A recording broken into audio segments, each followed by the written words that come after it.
তিনটি গম্বুজ নিয়ে মাথা উঁচু করে দাঁড়িয়ে থাকা মিঠাপুকুর বড় মসজিদটির ঐতিহ্য বেশ পুরনো।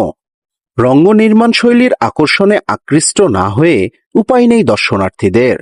ঢাকা রংপুর মহাসড়কের পাশে গুরুত্বপূর্ণ এই প্রত্নতাত্ত্বিক নিদর্শনটি নির্মাণ হয়েছে ২১৪ বছর আগে। চারিদিকের গাছগাছালিতে ঘেরা আর সবুজ ক্ষেতের মাঝেই দাঁড়িয়ে আছে দৃষ্টিনন্দন মিঠাপুকুর বড় মসজিদ। প্রাচীন স্থাপত্য হিসেবে পরিচিত এই মসজিদটি মুঘল আমলের শেষের দিকে নির্মাণ করা হয়েছে বলে ধারণা করা হয়। আয়তনে ছোট হলেও নামের সঙ্গে যুক্ত হয়েছে বড় শব্দটি। তবে স্থানীয়দের কাছে মিঠাপুকুর বড় মসজিদটি ভাঙা মসজিদ বা পুরনো মসজিদ নামে বেশ পরিচিত।